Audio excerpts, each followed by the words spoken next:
Good morning, dear students. I am Sandeep Kumar, Economics faculty at Shiv Jyoti Educational Group Kota. I welcome you all in the economics class. So, in today's class, we will be having the overview of all those chapters which are in the syllabus of periodic 2. So, here first of all, we will be having a brief recapitulation of chapter 1, which is Indian economy on the eve of independence. That means we can see that the situations and conditions of the Indian economy as India got free from the colonial period. So at first we must know that what was the level of the economic development in the same duration. So in the point number 1, it is very clear that the development growth rate was very low. What was the reason behind that? Whatever the implementations of schemes and policies came into the force in India in the same duration was only and only in the favor of Britishers. और we can see that कि country में जितने भी schemes को launch किया जाता था, जिस भी scheme को implement किया जाता था, कोई अगर infrastructure को introduce किया गया तो उसके अंदर जो भी benefit था वो benefit हुआ करता था only and only Britishers का, क्योंकि it was the colonial duration, चाहे वो industrialization हो, raw material का export हो, finished goods का import हो in India, वो सब कुछ किसके लिए था? Only for the Britishers. Point number 2 is related to agriculture sector. इस चीज को बेटा ऑलरेडी हम बहुत बार डिस्कस कर चुके हैं, डिटेल में इसको हमने पढ़ा है कि इंडिया में जो एग्रीकल्चर डेवलपमेंट था वो कैसा था. That was too stagnant. Reason क्या था बेटा उसका? क्योंकि यहाँ पे H5V सीड्स को इंट्रोड्यूस नहीं किया गया, जो कि लेटर ऑन सेकेंड चैप्टर में हमने पढ़ा था कि आफ्टर इंडिपेंडेंस हमने इसको इंप्लीमेंट किया था कंट्री में. ब्रिटिश पीरियड में बेटा हमारे यहाँ पे जो भी एग्रीकल्चर सेक्टर था दैट वाज रिलेटेड टू जमींदार सिस्टम. कुछ अलग अलग तरीके हमारे यहाँ पे सिस्टम्स को स्टार्ट किया गया, zamindari system, ryotwari system, mahalwari system, और इन सिस्टम्स की वजह से ही कंट्री में जो एग्रीकल्चर सिस्टम था या एग्रीकल्चर सेक्टर था उसको डेवलपमेंट नहीं मिल पा रहा था. Basically we must know approximately 70 to 75% population was occupied in the agriculture occupation में भी डायरेक्टली और इनडायरेक्टली, और इतना ज़्यादा chunk of the population involve होने के बावजूद भी हम एग्रीकल्चर सेक्टर को डेवलप नहीं कर पा रहे थे. नॉट ओनली हमने कैश क्रॉप्स पे ध्यान दिया, बट ऑल्सो जो हमारे यहाँ पे फूड क्रॉप्स प्रोड्यूस हुआ करते थे उनके प्रोडक्शन को भी प्रिवेंट कर दिया गया बाय द ब्रिटिश गवर्नमेंट. वो क्यों? क्योंकि अगर हम फूड क्रॉप्स के ऊपर ज्यादा वर्कआउट करते ही तो कैश क्रॉप जो कि एक तरह का रॉ मटेरियल था and even the source of income for the Britishers, क्योंकि रॉ मटेरियल के प्रोडक्शन की वजह से ही ब्रिटेन की इंडस्ट्रीज रन आउट हो पा रही थी, तो उनका एक ही एम्फेसाइज था कि ज्यादा से ज्यादा प्रोडक्शन कैश क्रॉप्स का किया जाए सो दैट यहाँ का रॉ मटेरियल ब्रिटेन में एक्सपोर्ट किया जा सके. सेकेंड वॉज इंडस्ट्रियल सेक्टर, और बहुत स्मार्टली उन्होंने इंडस्ट्रीज को बंद किया, और वो कैसे? By the policy of deindustrialization. Directly किसी भी इंडस्ट्री को बंद नहीं किया गया बेटा. क्या किया गया? डी इंडस्ट्रियलाइजेशन के लिए यहाँ के रॉ मटेरियल को एक्सपोर्ट किया गया ब्रिटेन में. अब यहाँ की इंडस्ट्रीज को रन आउट करने के लिए जो रॉ मटेरियल रिक्वायर्ड था उसकी क्वांटिटी अवेलेबल ही नहीं थी. अब जब क्वांटिटी अवेलेबल नहीं होगी बेटा तो कैसे इंडस्ट्रीज को रन आउट किया जाएगा? और day by day industry D industrialise होती गई. यहाँ पे जितनी भी पॉपुलेशन थी, जितनी भी क्राउड हुआ करती थी जो कि सेकेंडरी सेक्टर के अंदर एनरोल थी, वो डे बाय डे करके अनएम्प्लॉयड होने लगी. कंट्री में पॉवर्टी जैसे चैलेंजेस राइज होने लगी. Point number 4 is foreign trade. ये हमें पता है कि ठीक है हम ब्रिटेन में अपने रॉ मटेरियल को एक्सपोर्ट कर रहे हैं, एक तरह का फॉरेन ट्रेड है ये, लेकिन अब इंडिया बाउंड हो चुका था कि जो भी फॉरेन ट्रेड होगा वो सिर्फ ब्रिटेन से हुआ करेगा.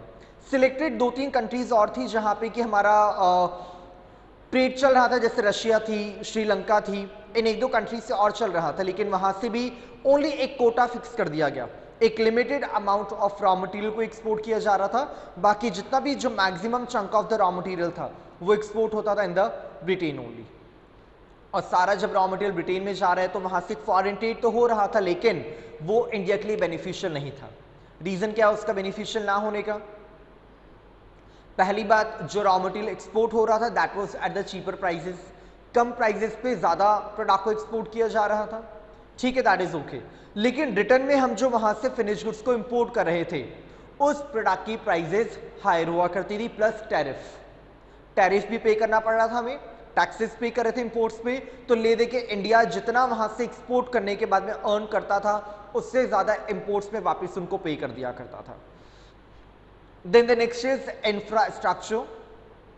ये चीज आपको पहले मैं बता चुका हूं बेटा कि दैट इज ओके, इंडियंस के ब्रिटिशर्स के यहाँ पे होने से हमें लॉसेस तो बहुत हुए हैं लेकिन कुछ बेनिफिट्स भी हुए थे। लेकिन वो जो बेनिफिट्स थे कॉलोनियल पीरियड में, वो बेनिफिट सिर्फ उन्हीं के लिए रिजर्व्ड हुआ करते थे। जैसे कि इंट्रोडक्शन ऑफ रेलवेज, हमारी कंट्री में जो रेलवेज को इंट्रोड्यूस किया गया इन द ईयर 1850, वो रेलवे सिर्फ और सिर्फ उन्हीं के लिए बेनिफिशियल था। वो क्यों?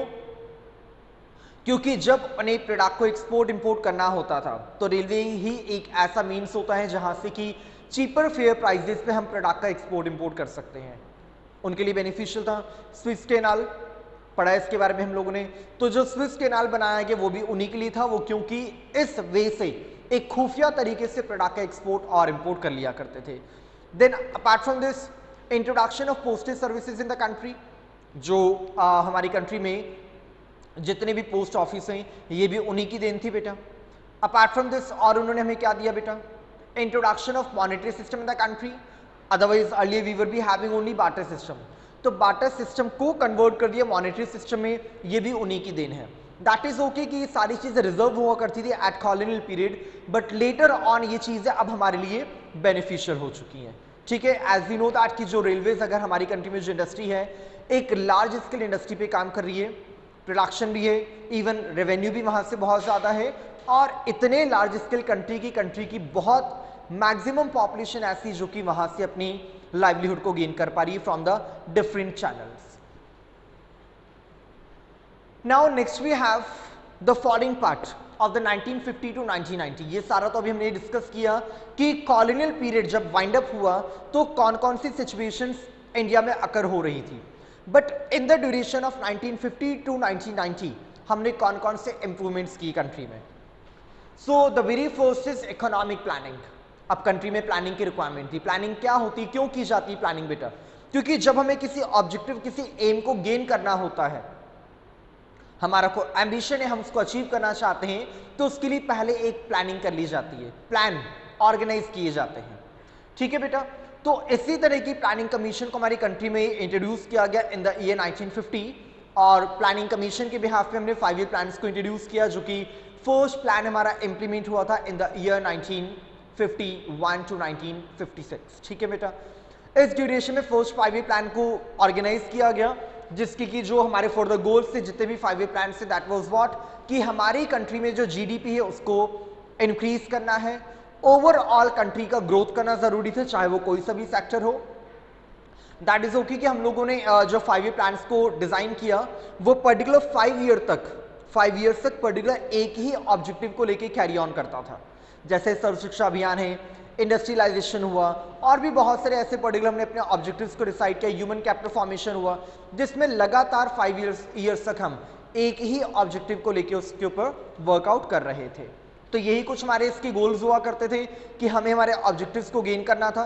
कंट्री में जो चीजें खत्म हो चुकी थी, जो भी रिसोर्सेज है, ह्यूमन कैपिटल फॉर्मेशन है, लिटरेसी रेट हो सकता है, जेंडर बायसमेंट हो सकता है, तो इन सब चीजों को खत्म करके अब हमें कंट्री को डेवलपमेंट रेट तक लेके जाना था। एग्रीकल्चर सेक्टर में बेटा जो हमने इसमें अचीवमेंट गेन किया वो सबसे बड़ा अचीवमेंट था इंट्रोडक्शन ऑफ ग्रीन इवोल्यूशन। और वो क्यों? क्योंकि कंट्री में एक फूड क्राइसिस की सिचुएशन जो अकर हो रही थी, basically we were importing the food grains from the other countries as well. Other countries से इंपोर्ट करते करते हमारा जो फॉरेन रिजर्व था वो भी खत्म होता जा रहा था, बॉर्डिंग्स इंक्रीज हो रही थी। Even we know very well कि हम एफिशिएंट थे इन चीजों को लेकर के, हम एग्रीकल्चर बहुत अच्छे से कर सकते थे, but the problem was of the direction and the leadership. तो उसी चीज को ध्यान में रखते हुए कुछ न्यू टेक्निक्स को इंप्लीमेंट किया गया। जितने भी कुछ पहले के हमारे लैंड टेन्योर सिस्टम्स थे उनको रिमूव किया गया। कुछ और ऐसी प्रॉब्लम्स जो कि हुआ करती थी कंट्री में related to land distribution system and all, उन सबको रिमूव करके ग्रीन इवोल्यूशन सिस्टम को स्टार्ट किया गया। और इसमें हमने इंट्रोड्यूस किया एक पैकेज को जिसके अंदर HYV सीड्स से better irrigation facilities, apart from this manures, fertilisers का इंट्रोडक्शन दिया गया। सो दैट कंट्री के कुछ पर्टिकुलर ऐसे स्टेट्स को या कुछ एरियाज को सिलेक्ट किया गया जहां पे कि पर्टिकुलर ये सारी चीजें वन टाइम इंप्लीमेंट की जा सके, इसकी टेस्टिंग की जा सके और रिटर्न में ये देख सके कि हमें कितना इससे प्रॉफिट गेन हो रहा है। So basically we selected Punjab, Haryana, Rajasthan, Uttar Pradesh, ये कुछ ऐसे पर्टिकुलर स्टेट्स थे जहां पे हमने स्टार्टिंग में ग्रीन इवोल्यूशन को इंप्लीमेंट किया गया। ये जो पैकेज अभी मैंने आपको बताया इसको इंप्लीमेंट किया, वो क्यों? क्योंकि बेटा ये जो पैकेज था ये थोड़ा सा कॉस्टली भी था, इट वाज एक्सपेंसिव, तो हर एक स्टेट इसको अफोर्ड नहीं कर पा रहा था। इंप्लीमेंट किया गया, विद इन अ डिकेड बहुत अच्छा रिस्पॉन्स मिला। सेकेंड डिकेड से हमने इसको और ज़्यादा एक्सपेंड किया। फर्स्ट डिकेड में बेसिकली हमारे पास ओनली फूड ग्रेन्स में राइस एंड वीट को इंप्लीमेंट किया गया, लेकिन लेटर हमने पल्सेस को भी अचीव करना स्टार्ट किया। तो ग्रीन इवोल्यूशन की वजह से आज की तारीख में देखा जाए तो हमारी कंट्री में फूड ग्रेन्स का इतना ज़्यादा प्रोडक्शन है कि हम हमारी कंट्री में तो सर्व कर रहे हैं, apart from this next 2 years के लिए भी हम अपने पास फूड ग्रेन्स को सेव करके रखते हैं और इसके अलावा जितना भी फूड ग्रेन्स रिमेनिंग रह जाता है उसको हम अदर कंट्रीज़ को एक्सपोर्ट भी कर रहे हैं। तो ये हमारे लिए एक बहुत बड़ा अचीवमेंट है बेटा। इंडस्ट्रीज़ की बात करें, इंडस्ट्रियलाइजेशन IPR 1956 जो कि हमारा सेकेंड 5 ईयर प्लान स्टार्ट हुआ था और उसके अंदर हमने इंडस्ट्रियलाइजेशन पे फोकस किया कि जो कंट्री में पहले डी इंडस्ट्रियलाइजेशन हो चुका था अब हमें वापस से इंडस्ट्रियलाइजेशन करना है, ज़्यादा से ज़्यादा इंडस्ट्रीज़ को डेवलप करना है कंट्री में। क्योंकि ये चीज़ बेटा मैं आपको पहले बता चुका हूँ कि अगर हम एक इंडस्ट्री को स्टार्ट करते हैं किसी पर्टिकुलर एरिया में तो उससे हमें कितने बेनिफिट्स गेन होते हैं, not only single but an ample of benefits we can get. तो कंट्री को डेवलप करना है, इंडस्ट्रियलाइजेशन करना है, इस वजह से इंडस्ट्रियल सेक्टर पे भी हमने काफ़ी ज़्यादा एम्फेसाइज किया। Then the next was trade policy. और ट्रेड पॉलिसी में क्या था बेटा, किस पे फोकस किया गया? Import substitution. याद रखिएगा जो हमने ट्रेड पॉलिसी को इंप्लीमेंट किया गया है यहाँ पे, इसके अंदर हमने जो मेन फोकस था that was on import substitution.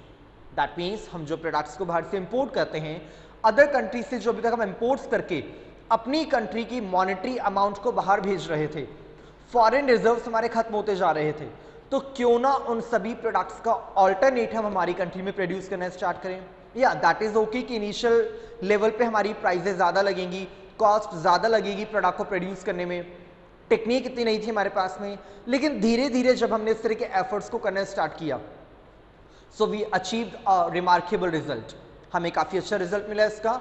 और आज की तारीख में अगर देखा जाए बेटा तो काफ़ी सारे ऐसे प्रोडक्ट्स हैं जो कि हम पहले फॉरेन से इंपोर्ट करते थे, लेकिन अब हम उनको अपनी कंट्री में इजी गोइंग प्रोड्यूस कर पा रहे हैं और इससे ऑक्यूपेशन भी काफ़ी लोगों को गेन हुआ है, काफ़ी लोग एम्प्लॉयड हो चुके हैं, लिटरेसी रेट इंक्रीज हुई है, लाइवलीहुड लोग गेन कर पा रहे हैं और कंट्री का लिविंग स्टैंडर्ड भी इंक्रीज हो पा रहा है।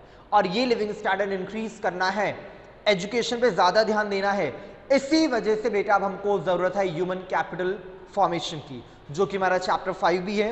और ह्यूमन कैपिटल फॉर्मेशन करने की रिक्वायरमेंट इसीलिए हमें है, वो क्यों? क्योंकि कंट्री में जो हमारे अभी तक ड्रॉबैक्स थे due to the implementation of colonial period, उनको रिमूव करना है, लाइवलीहुड को गेन करना है, साथ में जो लिविंग स्टैंडर्ड है वो एनहेंस होगा, हेल्थ इंफ्रास्ट्रक्चर्स पे हमको ज़्यादा ध्यान देना होगा, साथ में जो कंट्री की लिटरेसी रेट जो कि at the time of colonial period और at the end of the colonial period that was near by 16 to 17%, उसको अचीव करने के लिए गवर्नमेंट ने बहुत सारे प्रोग्राम्स को इंप्लीमेंट किया गया, जो कि आप यहाँ देख रहे हैं अब ह्यूमन कैपिटल फॉर्मेशन के बारे में।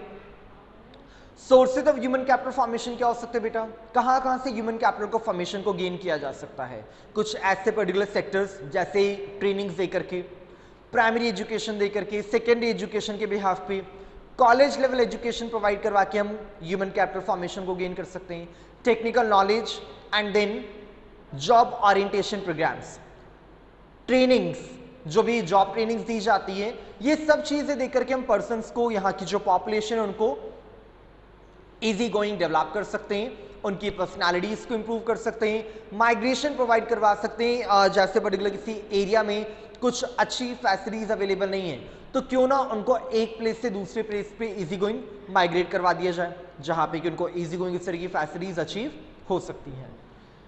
Importance of human capital formation, ये हमें अच्छे से पता होना चाहिए कि ह्यूमन कैपिटल फॉर्मेशन हमारी कंट्री में इंपॉर्टेंट क्यों है।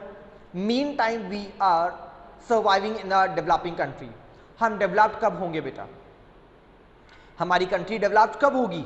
जब हमारी कंट्री में ओवरऑल टेक्निक्स का इंट्रोडक्शन होगा, हमारी कंट्री इंट्रोड्यूस हो चुकी होगी इन सब चीज़ों से। देन इसके अलावा कंट्री में एग्जिस्ट करने वाली पॉपुलेशन एजुकेटेड होगी, मीन्स हम जब 100% लिटरेसी को गेन कर पाएंगे, हमारी कंट्री में लिटरेसी रेट होगी। साथ में हेल्थ इंफ्रास्ट्रक्चर्स अवेलेबल होंगे, दैट मीन्स हमारे यहाँ पे डेथ रेट कम होनी चाहिए और बर्थ रेट पे भी साइमल्टेनियसली कंट्रोल होना चाहिए। तो ये सारी इंपॉर्टेंस हमारी कंट्री के लिए, कि हमारी कंट्री के लिए ह्यूमन कैपिटल की इंपॉर्टेंस ये है ताकि कंट्री एक राइट डायरेक्शन में प्रोसीड कर पाए। And the next is weakness of education system. No doubt country में गवर्नमेंट ने बहुत सारे एफर्ट्स किए, अभी तक अलग अलग तरह के प्रोग्राम्स को इंट्रोड्यूस किया गया, प्राइमरी लेवल पे, secondary level, senior secondary, college level, UGC level, technical education, सब जगह गवर्नमेंट ने बहुत सारे एफर्ट्स किए हैं। But the issue problem is that कि आज भी हमारी कंट्री का एजुकेशनल सेक्टर थोड़ा सा वीक है as compare to other countries. Reason क्या है बेटा, हमारी कंट्री की जो मेन प्रॉब्लम है दैट इज व्हाट, कि जितना भी सिलेबस डिजाइन किया जाता है, जो भी करिकुलम डिजाइन किया जाता है, उसमें ज्यादा से ज्यादा थ्योरेटिकल पार्ट पे ज्यादा ध्यान दिया जाता है रादर देन प्रैक्टिकल्स। अगर यही चीज़ हम स्टूडेंट्स को स्टार्टिंग से प्रैक्टिकली इंप्लीमेंट करें, प्रैक्टिकली चीज़ों को सिखाना स्टार्ट करेंगे, तो थ्योरी अपार्ट प्रैक्टिकल को वो थोड़ा ज़्यादा कैच कर पाएंगे।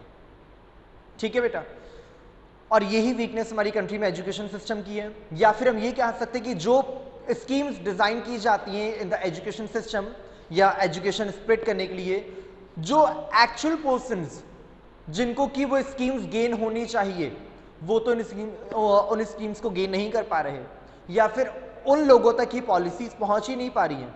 रिमोट एरियाज में स्कूल्स को हम स्टार्ट नहीं कर पा रहे, वहां पे हम इस तरह की कुछ फैसिलिटीज को अवेलेबल नहीं करवा पा रहे। इस वजह से आज भी हम अभी तक अपनी कंट्री में 100% लिटरेसी को गेन नहीं कर पाए। So dear students, this was all about the overview of the syllabus of the PT2. I hope आपको सारी चीजें फिर से रिकैप्चुलेट हो चुके होंगे। So all the best everyone for your exams. See you all in the next video. Take care. Bye bye everyone.